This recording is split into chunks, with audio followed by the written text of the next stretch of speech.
Hello students, this is Dr. Vinod and you are watching YouTube channel VSK Easy Physics. In this video, we are going to discuss what is a phase velocity, what is a group velocity and what is the relation in between these two.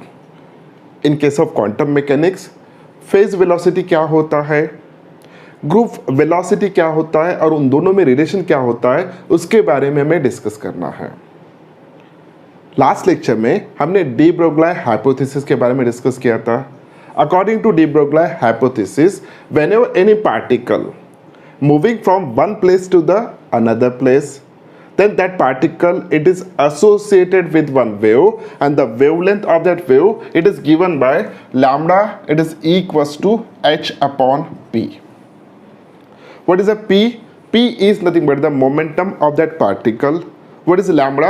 It is nothing but the wavelength of that wave which is associated with that particle, and h is nothing but the Planck's constant.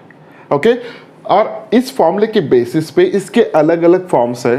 Lambda is equal to h upon under root of twice m e, where e is nothing but the energy of that particle, m is nothing but the mass of that particle. उसके बाद in terms of potential applied potential difference, in terms of energy temperature, ऐसे अलग अलग formulas हमने इसके देखे हैं। और उन फॉर्मूलेस के बेसिस पे लास्ट वीडियो में हमने कुछ न्यूमेरिकल्स भी सॉल्व किए हैं। ओके, तो इस वीडियो में हमें डिस्कस करना है what is the phase velocity and what is the group velocity और उन दोनों में रिलेशन क्या है। बहुत इंपॉर्टेंट टॉपिक है और थोड़ा कंसेप्चुअल है। ओके, तो सबसे पहले हम समझते हैं कि what is the meaning of phase velocity. और एक चीज यहाँ पे हमें समझना होगा कि जिस वेव के बारे में हम क्वांटम मैकेनिक्स में बात कर रहे हैं that is nothing but the non mechanical wave. Okay, mechanical wave जब प्रोपागेट होता है एक प्लेस से another place, then that wave required medium, जैसे कि साउंड वेव्स है, जैसे कि वेव्स ऑन स्ट्रिंग है। तो इन वेव्स को प्रोपेगेट होने के लिए मीडियम की ज़रूरत होता है, लेकिन जिस वेव की बात हम यहाँ पे कर रहे हैं उसके लिए कोई मीडियम की ज़रूरत नहीं है। ओके, वो हम इमेजिन करने वाले हैं सिर्फ उस वेव को, जो वेव यहाँ पे एसोसिएटेड है उस मूविंग पार्टिकल के साथ। सो उस वेव जो भी है it is nothing but the imaginary wave, हम ऐसे कंसिडर करके चलेंगे। ओके, जब हम मैकेनिकल वेव की बात करते हैं, मैकेनिकल वेव जब एक जगह से दूसरे वेव प्रोपेगेट होता है, ओके, तो उसके लिए मीडियम की ज़रूरत होती है। It required medium to propagate from one place to the another place, जैसे कि वेव्स ऑन अ स्ट्रिंग। अगर यहाँ पे हम एक स्ट्रिंग कंसिडर कर रहे हैं, let us imagine that this is the string and this are some particles on this string. ऐसे हम कुछ पार्टिकल्स को इमेजिन कर रहे हैं। ओके, साइड बाय साइड आपको एक वीडियो भी दिख रहा है छोटा वाला। ओके, तो ऐसा हम एक स्ट्रिंग इमेजिन करने वाले हैं। अब यहाँ पे थोड़ा इमेजिन कीजिए कि जब हम कुछ डिस्टर्बेंस या कुछ एनर्जी इस पार्टिकल को प्रोवाइड करेंगे तो वो पार्टिकल ऑसिलेट होगा अबाउट इट्स मेन पोजीशन। वो पार्टिकल, अगर पार्टिकल को हम एनर्जी देते हैं तो वो पार्टिकल ऑसिलेट होगा, वाइब्रेट होगा अबाउट देयर मेन पोजीशन। इसका मतलब क्या है, ये जो भी पार्टिकल है it start oscillating about their main position. जब ये पार्टिकल ऑसिलेट हो रहा है तो इस पार्टिकल के साथ ये पार्टिकल भी कनेक्टेड है, तो इसका भी ऑसिलेशन स्टार्ट होगा, क्योंकि ये पार्टिकल इसको एनर्जी देगा, ये पार्टिकल इसको एनर्जी देगा। इन this way it is goes on. Okay, फिलहाल के कंडीशन में हम सिर्फ एक पार्टिकल के बारे में बात करते हैं। हम ट्राई करते हैं कि what is the meaning of phase समझने के लिए। सबसे पहले फेज क्या होता है वो हम समझेंगे। ओके, जब ये particle about their main position oscillate होगा, जब ये particle about it's main position oscillate होगा, टू एंड फ्रो मोशन करेगा। ओके, तो ये पार्टिकल मैक्सिमम यहाँ तक आ सकता है, उसके बाद ये यहाँ से लेके यहाँ तक जा रहा है, उसके बाद वापस आ रहा है मेन पोजीशन पे, टूवर्ड्स द नेगेटिव एक्सट्रीमेंट तक जाएगा, उसके बाद और वापस आएगा। So in this way its motion goes on.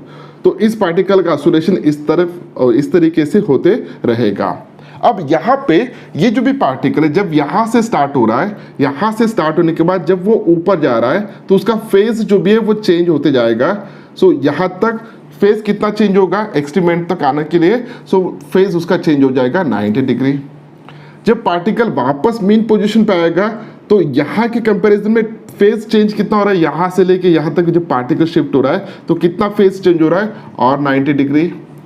अब मेन पोजीशन से लेके एक्सट्रीम एंड तक जब आ रहा है पार्टिकल तो कितना फेज चेंज कर रहा है, तो यहाँ से लेके यहाँ तक अगेन 90 डिग्री और mean negative mean extreme and से मेन पोजीशन की तरफ और 90 डिग्री। तो ऐसे कितना फेज चेंज किया उसने एक आइसोलेशन में, तो it is equal to 360 degree which is equals to 2 pi, which is equals to 2 pi. तो जब भी पार्टिकल वाइब्रेट हो रहा है तो कंटिन्यूसली उसका फेज चेंज हो रहा है। जब वो पार्टिकल यहां से लेके एक्सट्रीम एंड तक आ रहा है तो उसका फेज कितना चेंज हुआ, 90 degree with respect to initial. वापस वो मेन पोजीशन पे आया तो with respect to initial total कितना फेज चेंज करेगा, 90 प्लस 90, जाते वक्त 90 प्लस आते वक्त 90, क्योंकि वापस वही पे आ गया। Okay, with respect to initial total phase कितना चेंज हो रहा है, 180 डिग्री। जब वो यहां से और यहां तक आएगा विथ रिस्पेक्ट टू इनिशियल कितना फेज चेंज होगा, 260 डिग्री। और जब वो वापस आएगा, सॉरी 270 डिग्री, जब वो वापस आएगा तो कितना फेज चेंज होगा, it is equal to 360 degree. तो यहाँ पे एक आइसोलेशन कंप्लीट होने के लिए जो भी फेज चेंज हो रहा है it is equal to 2 pi. Okay, अब थोड़ा सोचिए कि इस पार्टिकल का, ये जो भी पार्टिकल हम इमेजिन करें, इस पार्टिकल का ऊपर जाना और ऊपर से वापस आना, या फिलहाल कंडीशन कंसिडर करते हैं यहाँ से लेकर एक्सट्रीम एंड तक गया, तो मुझे बताइए ये जो पार्टिकल है वो एक्सट्रीम एंड तक गया है तो इसका फेज कितना चेंज हुआ है, इसका फेज चेंज हुआ है बाय 90 डिग्री। ओके, कितना फेज चेंज हुआ है, 90 डिग्री। अब जैसे कि हमने बात किया था कि इस पार्टिकल के साथ ये भी पार्टिकल कनेक्टेड है, तो इस पार्टिकल का फेज कितना चेंज हुआ होगा, तो ये पार्टिकल मान के चलिए यहां तक आया। ओके, ये पार्टिकल यहां तक आया, ये पार्टिकल यहां तक आया, क्योंकि सभी पार्टिकल एक में से कैसे कनेक्टेड है। तो अब यहां पे अगर हम बात करेंगे तो इसका फेज कितना चेंज हो चुका है, 90। इसका फेज कितना चेंज हो चुका है, 90 से कम है, इसका और इससे कम है और कम है। तो यहाँ पे जैसे जैसे हम आगे जा रहे हैं वैसे वैसे हर पार्टिकल का फेज आपको डिफरेंट दिख रहा है, हर पार्टिकल का फेज आपको डिफरेंट दिख रहा है। जैसे कि आप देख सकते हैं कि फिलहाल ये पार्टिकल जो भी है ये यहाँ तक गया, ये यहाँ तक गया। ओके, ये पार्टिकल फिलहाल ये पे है, तो इसका फेज कुछ चेंज हुआ है कि फिलहाल कुछ भी नहीं हुआ। इसका फेज कितना है, 0। इसका फेज है अराउंड 45 डिग्री, इसका फेज है अराउंड 60 डिग्री, इसका फेज है अराउंड 80 डिग्री और इसका फेज कितना है, 90 डिग्री। एक टेंटेटिव वैल्यूज हम यहाँ पे डिस्कस कर रहे हैं। ओके, अब यहाँ पे अगर देखते हो तो इनको मैं कनेक्ट अगर करता हूँ तो दिस फॉर्म ऑफ वेव, ये क्या बना, वेव। इसी तरह से वेव कंटिन्यू होते रहेगा लाइक दिस वन, तो इस तरीके से वो वेव बनेगा। तो हर पार्टिकल का जो भी फेज है वो फेज यहाँ पे डिफरेंट है।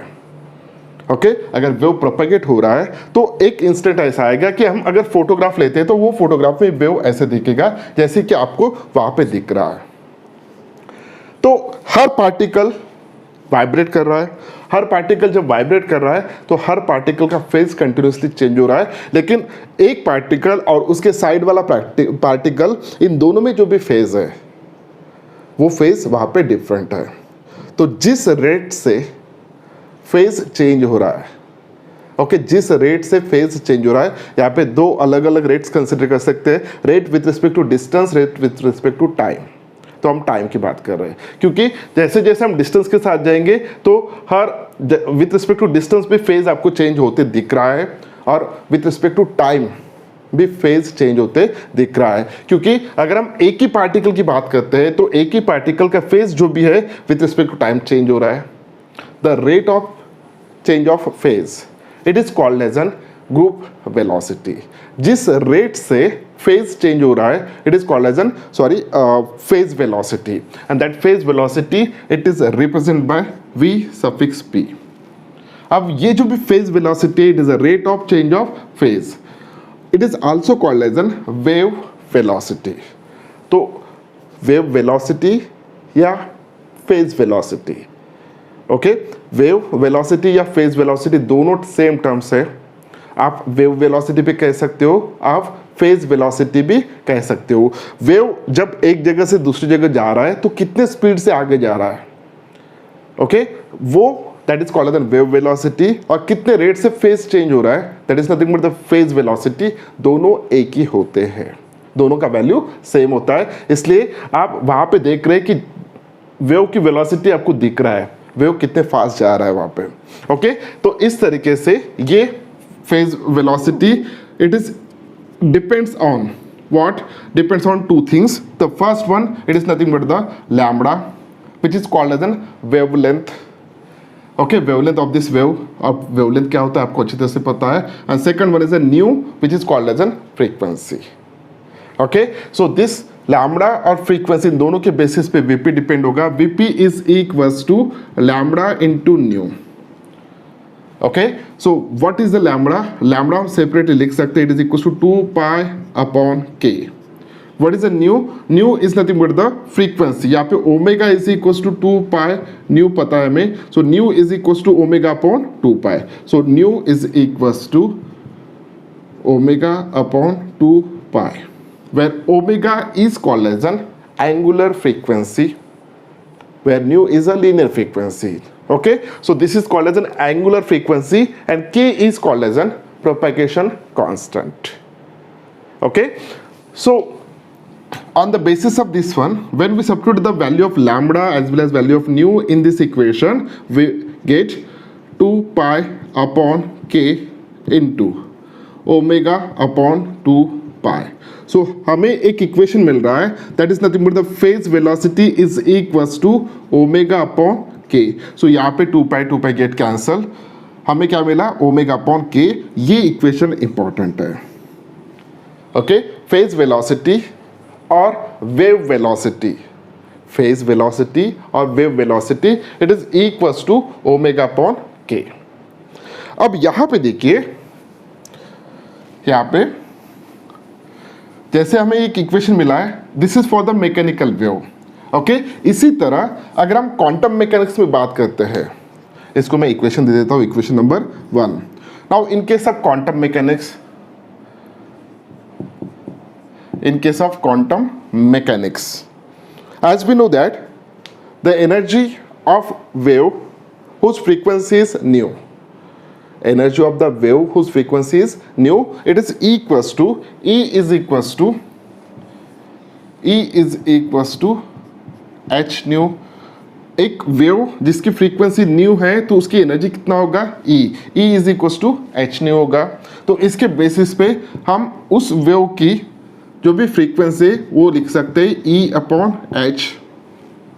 और उसी तरह according to de Broglie hypothesis, जैसे कि इसके पहले हमने देखा था, उस वेव का वेवलेंथ जो भी होगा, the wavelength is given by h upon p।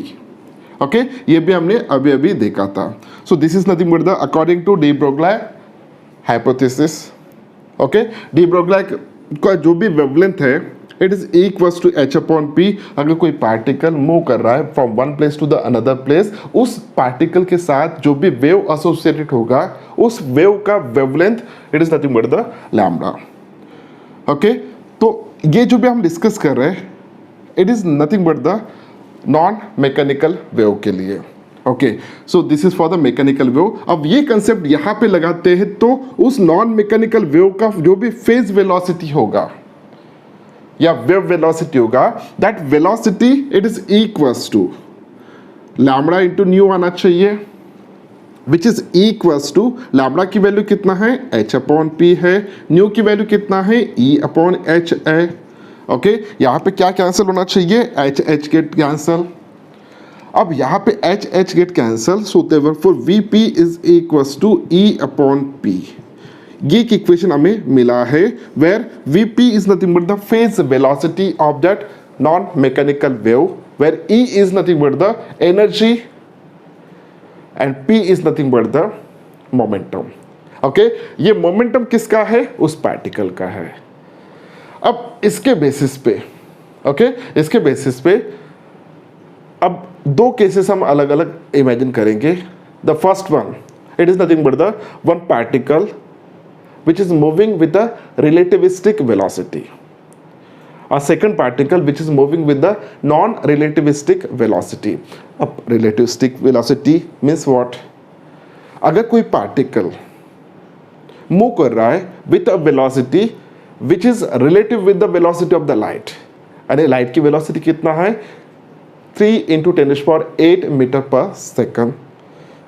Okay, अगर उतनी वेलोसिटी और उससे थोड़ा बहुत कम, उतनी वेलोसिटी से अगर कोई पार्टिकल मूव करता है, okay, it is very close to the या comparable to the velocity of the light, तो उस टाइप के motion of that particle it is called as an relativistic velocity और रिलेटिविस्टिक मोशन. अब non relativistic motion means what? Light की velocity है 3 × 10⁸ metre पर second, यानी 3 लाख किलोमीटर पर सेकंड, और एक पार्टिकल मूव कर रहा है 10 मीटर पर सेकंड से, तो ये 10 मीटर पर सेकंड क्या 3 लाख मीटर पर सेकंड के साथ कंपैरिजन होगा? क्या अगर ये स्लोली मूव कर रहा है तो क्या उसको हम रिलेट कर सकते हैं? नहीं. सो इस पार्टिकल के मोशन को जो स्लोली मूव हो रहा है it is called as non relativistic velocity. Okay, so for non relativistic particle, okay, for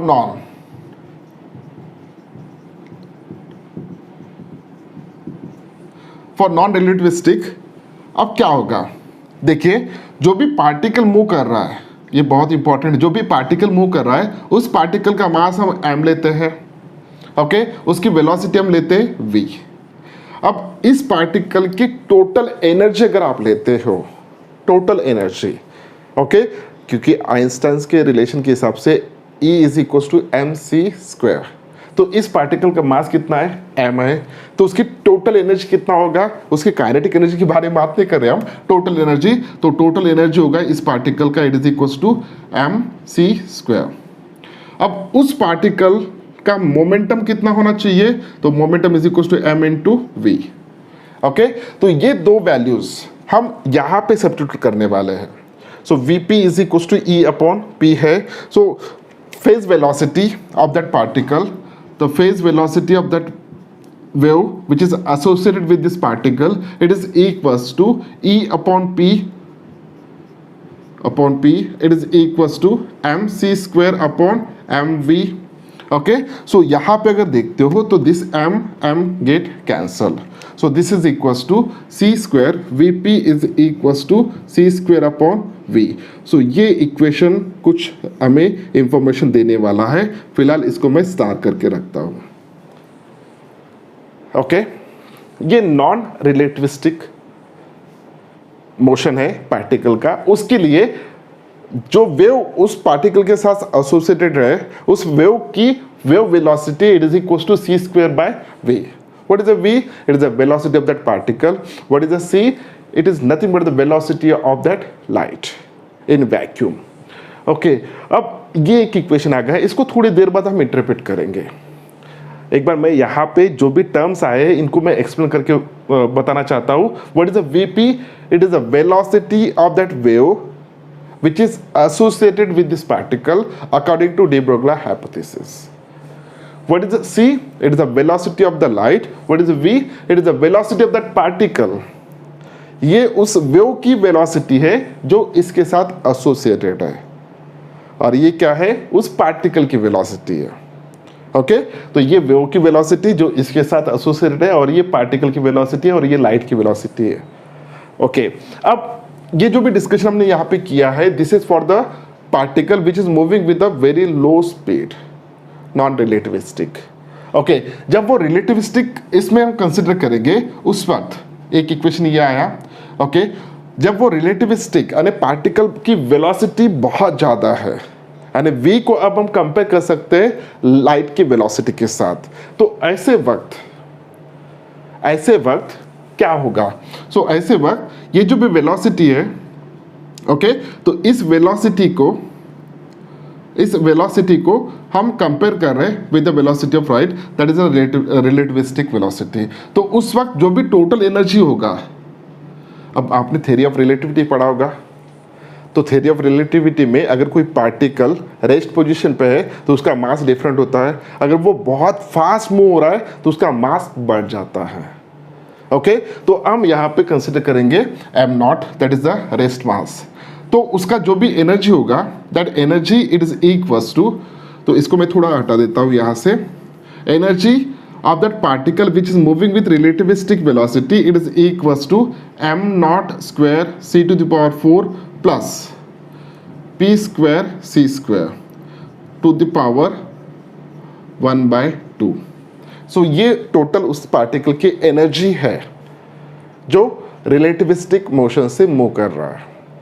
okay, और उसके बाद उसका मोमेंटम जो भी होगा it is equals to m into v. अब उसी इन दोनों को अगर मैं इस इक्वेशन में सब्स्टिट्यूट करता हूँ E अपॉन P, तो ये इक्वेशन कैसे बनेगा देखिए।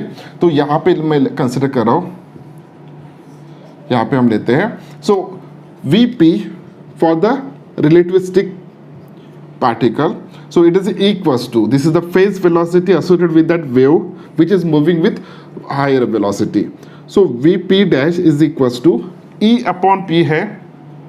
so E की वैल्यू कितना है, m not square c to the power 4 plus p square c square to the power 1 by 2 upon क्या है, अपॉन p है, ये E की वैल्यू हो गया अपॉन p। सो p मैं इसके अंदर ले लेता हूँ, तो ये ब्रैकेट बढ़ दिया और नीचे स्क्वायर कर लिया।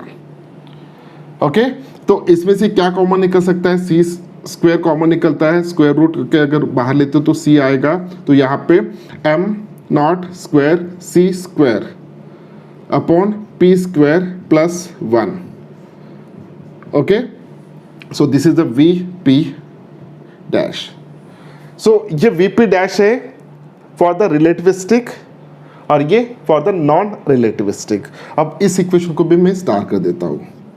अब ये जो दो इक्वेशन है, this is the equation first, this is the equation second, दोनों इक्वेशन में आपको ये दिखेगा कि जो भी पार्टिकल के साथ वेव एसोसिएटेड है, जो भी पार्टिकल के साथ वेव एसोसिएटेड हम कंसिडर कर रहे हैं, उस पार्टिकल का जो भी वेलोसिटी है, सॉरी उस वेव का वेलोसिटी जो भी phase velocity, it is greater than the velocity of the light, it is greater than the velocity of light. यहाँ पे देखिए थोड़ा, ये वेलोसिटी ऑफ द लाइट है और ये वेलोसिटी ऑफ द पार्टिकल है, तो ऑब्वियसली इसकी वैल्यू कम होगा। अगर इसका कैलकुलेशन भी आप निकालते हो तो Vp की वैल्यू यहाँ पे जो भी है, सो Vp is greater than C, ये आएगा। अब इस इक्वेशन में भी अगर आप मोमेंटम की वैल्यू सब्स्टिट्यूट करते हो, सभी सब्स्टिट्यूट करते हो, तो ये जो भी वैल्यू आएगा this one, this is nothing but the positive value.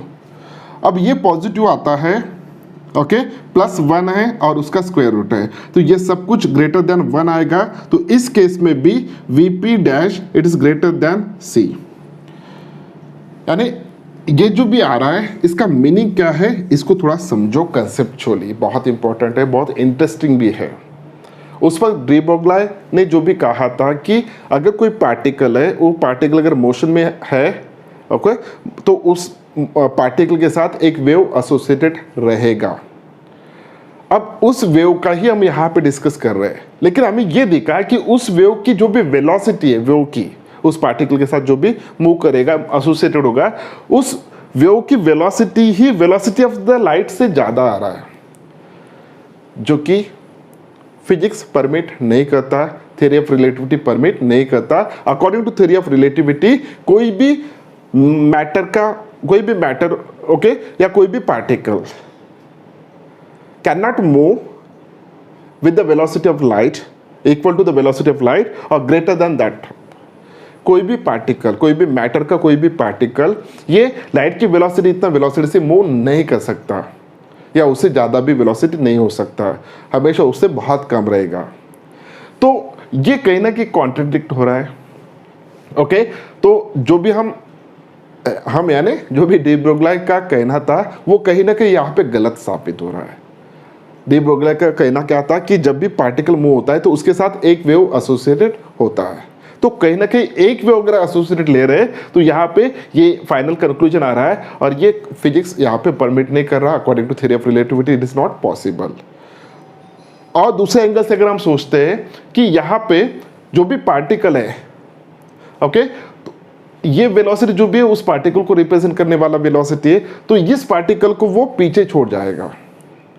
अगर उसी वेव का हम कंसिडर करें तो वो वेव बहुत फास्ट जा रहा है और पार्टिकल बहुत पीछे छूट रहा है। ओके, तो इसके ऊपर सॉल्यूशन क्या है? क्या डी ब्रोगली गलत थे? The answer is that no, he is correct one. अगर डी ब्रोगली करेक्ट है, यानी सिंगल वेव एसोसिएटेड न रहते हुए वापस सॉल्यूशन क्या दिया है, उस सॉल्यूशन के बारे में अभी डिस्कस करना है। ओके, तो यहाँ पे कंसेप्ट इंट्रोड्यूस होता है ग्रुप ऑफ वेव्स का। सो what is the meaning of group of waves, वो हम यहाँ पे अब डिस्कस करने जा रहे हैं। जैसे कि अभी हमने देखा कि डी ब्रोगली के हिसाब से अगर सिंगल वेव से हम उस पार्टिकल को गाइड करते हैं, ओके, तो कहीं ना कहीं वो यहाँ पे फिट नहीं बैठ रहा। तो इसके लिए सॉल्यूशन क्या है? इसके सॉल्यूशन एक ही है कि यहाँ पे instant of single wave, if we assume the bunch of waves और ग्रुप ऑफ वेव्स, ओके, तो ग्रुप ऑफ वेव्स का इफेक्ट क्या होगा, तो वो थोड़ा समझने के लिए आपको यहाँ पे दिखेगा कि यहाँ पे हम सिर्फ 3 वेव्स इमेजिन कर रहे हैं। जो भी ऊपर के 3 वेव्स है वो 3 इंडिविजुअल वेव्स की फ्रीक्वेंसी एक में एक से थोड़ा डिफरेंस है, ओके, और सेकेंडली उनकी जो भी वेलोसिटी है वो थोड़ा डिफरेंस है, सिर्फ उन तीनों का एम्पलीट्यूड सेम है। सो ऐसे ग्रुप ऑफ वेव्स जब एक साथ प्रोपेगेट होंगे थ्रू द मीडियम, तो उस वक्त उनका जो भी रिजल्टेंट होगा, दैट रिजल्टेंट इज हियर। जो नीचे आपको दिख रहा है वो उन तीनों का रिजल्टेंट है, ओके, और वो जो तीनों का रिजल्टेंट है, तो उसकी वजह से जो ग्रुप ऑफ वेव्स फॉर्म हो रहा है, तो उनका जो भी रिजल्टेंट है, that resultant it is like this one, it is like this one, okay. उसके बाद और ये चालू होगा और इंक्रीज होगा और डिक्रीज होगा। तो यहाँ पे देखा गया रिजल्टेंट जो भी है, resultant is like this one, और ये जो भी है, so this is nothing but the wave. हम इसको एक पैकेट बोलेंगे, इसके बाद में थोड़ा डिस्कस करेंगे हम थोड़ी देर बाद। लेकिन मुझे सिर्फ इतना बताना है, अगर हम 2 से ज़्यादा वेव्स को इमेजिन करते हैं, ओके, तो वहाँ पे उनके जो कॉम्बिनेशन हो रहा है, उनका जो भी सुपर इम्पोज हो रहे दोनों वेव्स एक में के ऊपर, उनका जो भी रिजल्टेंट आ रहा है, उस रिजल्टेंट की वजह से जो भी वेव हमें देखेगा, that wave is like this one. अब यहाँ पे एक पैकेट बना है, ओके, और ये पैकेट जो भी है it is moving with different one. ये इंडिविजुअल वेव जो भी आ रहा है, ओके, इंडिविजुअल वेव की वेलोसिटी डिफरेंट होगा। ये बहुत इंपॉर्टेंट है, अच्छी तरह से इसको समझिए। अगर हम ग्रुप ऑफ वेव्स को एक ही साथ प्रोपेगेट करते हैं, तो उनका जो भी रिजल्टेंट हो रहा है, that resultant is like this one, वहाँ पे आपको दिख रहा है। तो ये जो भी है, ये जो भी आपको दिख रहा है, okay, packet, this packet moves with its own velocity. वो खुद की वेलोसिटी से मूव होगा। वो डिपेंड रहेगा कि 2 वेव्स के या जो भी वेव्स आप कंबाइन कर रहे हैं उनके फ्रीक्वेंसी का डिफरेंस क्या रहेगा, ओके, तो उसके बेसिस पे इसकी वेलोसिटी डिपेंड रहेगा। और इसके अंदर जो भी इंडिविजुअल वेव है, ये मैं सिर्फ दिखाने के लिए ऐसा किया। तो ये जो भी आपको दिख रहा है लार्जर एम्पलीट्यूड वाला, this one it is moving with its own velocity, और इंटरनल जो भी वेव है इसकी इंडिविजुअल वेलोसिटी रहेगा, वो इंडिविजुअल वेलोसिटी से मूव होते रहेगा, जैसे कि आपको वहाँ पे दिख रहा है। अब इस चीज़ को मैथमेटिकली अंडरस्टैंड करने के लिए, ओके, अब क्वेश्चन ये अराइज होता है कि हम ये डिस्कस क्यों कर रहे हैं। हम डिस्कस इसलिए कर रहे हैं, अगर सिंगल वेव एक वेव को एसोसिएटेड अगर हम इमेजिन करके चल रहे थे, तो वहाँ पे जो भी प्रॉब्लम क्रिएट हुआ था, तो एक सिंगल वेव एक पार्टिकल के मोशन को गाइड नहीं कर सकता। Instead of single waves we are going to use number of waves, और नंबर ऑफ वेव्स की वजह से जो भी यहाँ पे वेव पैकेट्स बन रहे हैं like this one, okay, so this one it is associated with that motion of the particle.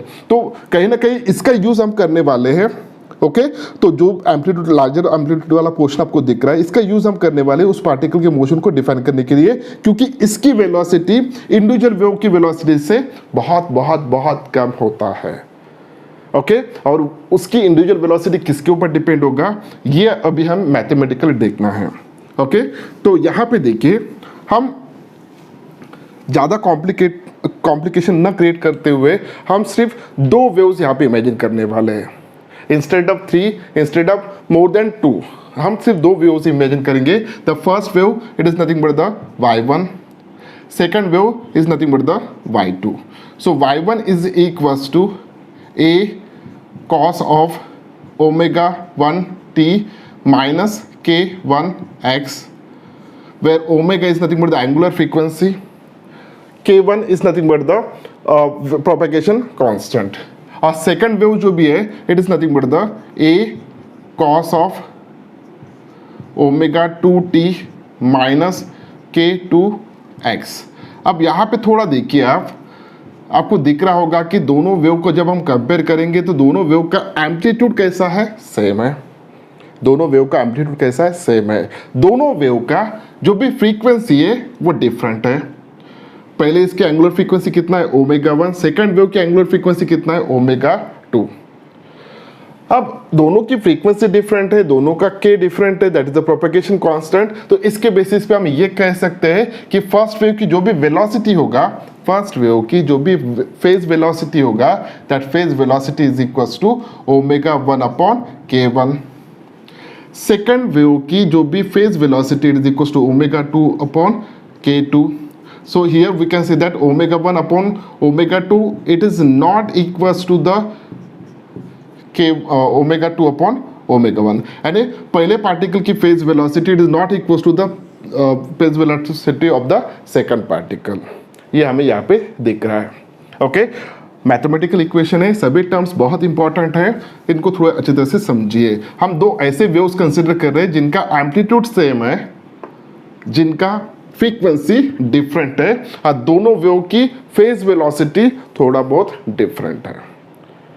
Okay अब यहाँ पे इन दोनों वेव का जो भी रिजल्टेंट बनेगा, that resultant is nothing but the vector sum of this two, that is the y1 plus y2।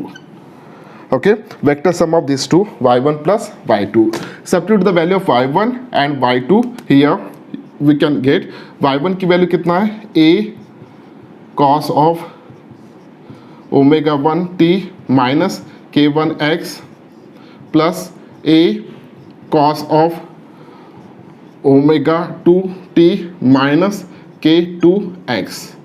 Okay अब दोनों में से हम a कॉमन निकाल सकते हैं। a कॉमन निकालने के बाद जो भी आएगा इधर तो वो a कॉमन निकल लिया। ओके अब cos a plus cos b, ये फॉर्मूला हम यहाँ पे यूज़ करेंगे। जब इसको सॉल्व करेंगे, सॉल्व करने के बाद it is equal to 2 times of, okay आपको पता होगा, so it is equal to बाहर ले लेता हूँ, cos 2 times of a, cos a plus cos b क्या होता है, तो सॉल्व करने के बाद cos ऑफ पहले ब्रैकेट में omega 1 plus omega 2 upon 2 into t minus k1 minus k2 upon 2 into t sorry into x, so plus sorry into cos of, यहाँ पे होगा ओमेगा 1 माइनस ओमेगा 2, सॉरी ये प्लस आना चाहिए यहाँ पे, omega 1 plus omega 2 upon 2 into t minus k1 plus k2 upon 2 into x into cos of omega 1 minus omega 2 upon 2 into t minus k1 minus k2 upon 2 into x। Okay so यहाँ पे it is equal to twice a। Okay अब यहाँ पे omega 1 plus omega 2 upon 2, what is omega 1, it is the angular frequency of the first wave, this is the angular frequency of the second wave. इन दोनों का average हम ले रहे हैं, तो instant of this one just we will represent it by omega, so omega into t minus k into x। so where here मैं यहाँ पे लिखता हूँ where omega it is nothing but the omega 1 plus omega 2 upon 2, उसी तरह k is equals to k1 plus k2 upon 2। Okay ये होगा इस ब्रैकेट का solution into cos of omega 1 minus omega 2. सो ये डिफरेंस है, that is nothing but the difference in angular frequency, so therefore it is represented by delta omega upon 2t minus delta k upon 2 into x. ये second equation हो गया. Okay, second equation हो गया ये वाला. Okay, अब ये जो भी रिजल्टेंट है, resultant y is equals to this one. ये इक्वेशन बहुत इंपॉर्टेंट है. ओके, ये इक्वेशन कैसे इंपॉर्टेंट है देखिए. इस इक्वेशन में रिजल्टेंट का जो भी इक्वेशन है, this is the resultant displacement of that particle which is equal to twice a cos of omega t minus k x. एक फंक्शन हो गया, ये फंक्शन साइनोसाइडल फंक्शन है, into cos of delta omega by 2 into t minus delta k by 2 into x. ये दूसरा sinusoidal function हो गया. तो ये जो भी है, ये फर्स्ट साइनोसाइडल फंक्शन हो गया जो विथ रिस्पेक्ट टू टाइम क्या हो रहा है, वैरी हो रहा है, अप एंड डाउन. और ये दूसरा साइनोसाइडल फंक्शन हो गया. अब एक डिस्प्लेसमेंट की इक्वेशन में दो अलग अलग साइनोसाइडल फंक्शंस आ रहे हैं. जैसे कि ये इक्वेशन में सिर्फ एक फंक्शन था, ये क्या किसको रिप्रेजेंट कर रहा था, एक प्रोग्रेसिव वेव को. ये भी एक दूसरे प्रोग्रेसिव वेव को रिप्रेजेंट कर रहा था. जब इनका रिजल्टेंट हम देख रहे हैं तो ये भी एक प्रोग्रेसिव वेव है, नो डाउट, लेकिन वो प्रोग्रेसिव वो ये पार्ट दिखा रहा है और ये पार्ट कुछ अलग दिखा रहा है.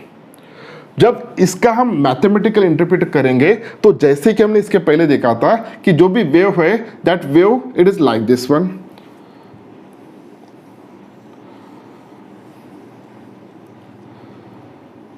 अब यहां पे देखिए, जो भी वेव है वो wave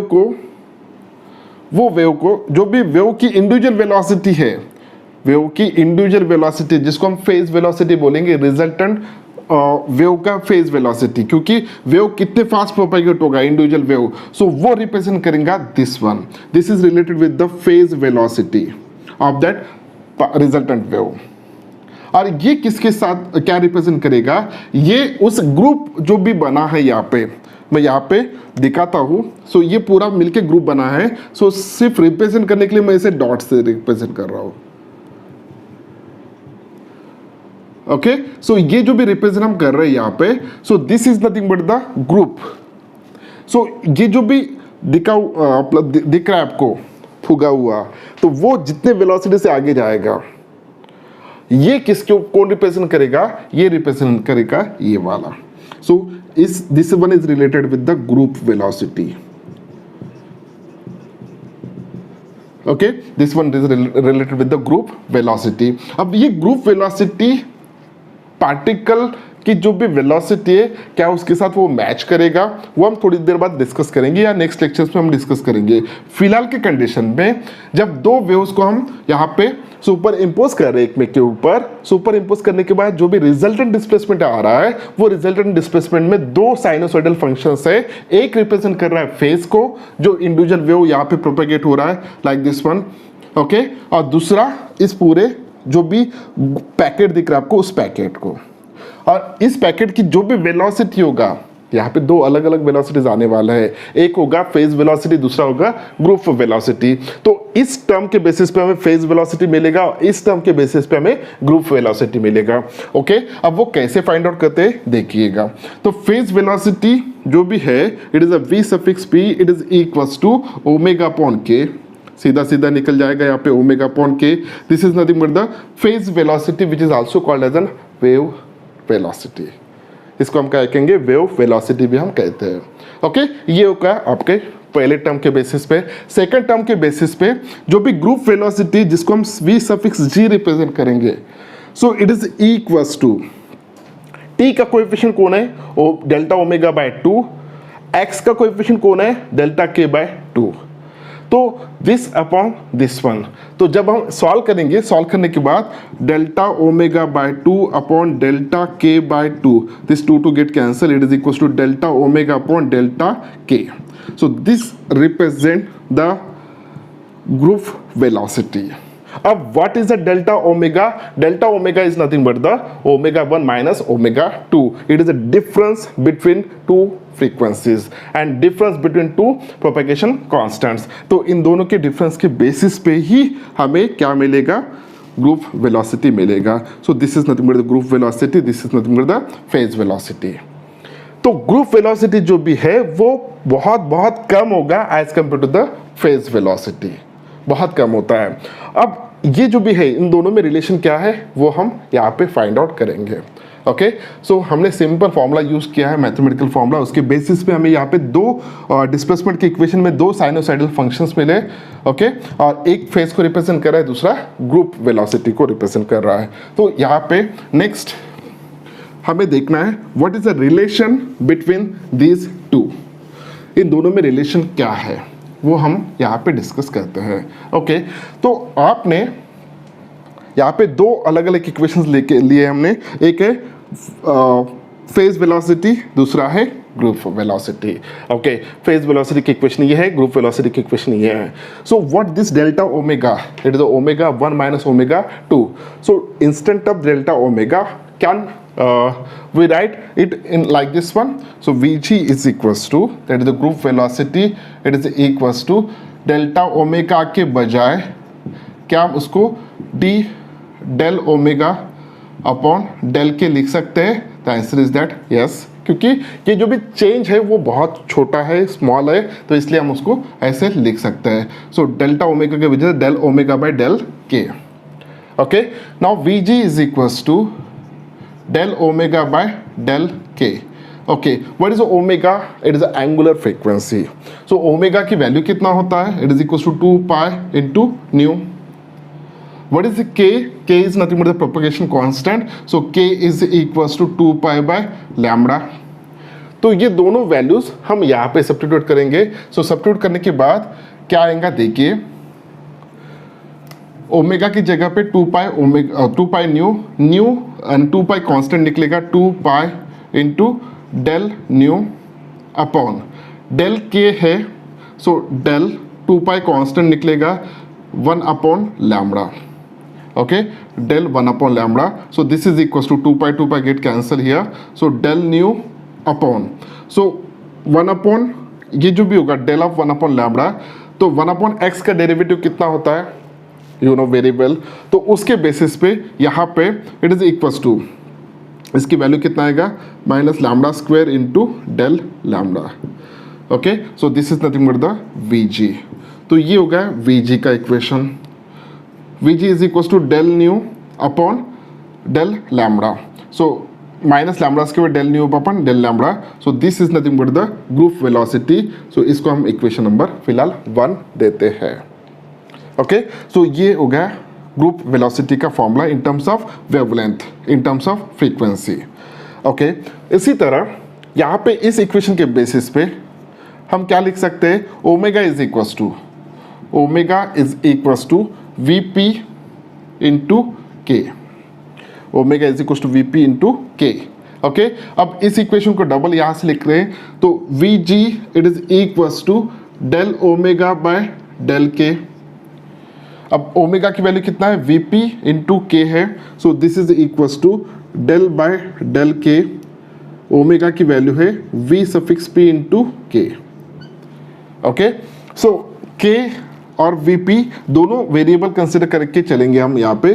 so this is equals to first function v P into derivative of second function del k by del k की वैल्यू कितना होना चाहिए? 1 प्लस के को बाहर निकाल लिया. यहाँ पे del V P upon del k. Okay, so this is nothing but the we G. Okay, तो ये इक्वेशन हमें मिला है. फिलहाल इस इक्वेशन को हम एज इट इज रखते हैं, इसको हम फिलहाल इक्वेशन नंबर 2 देते हैं.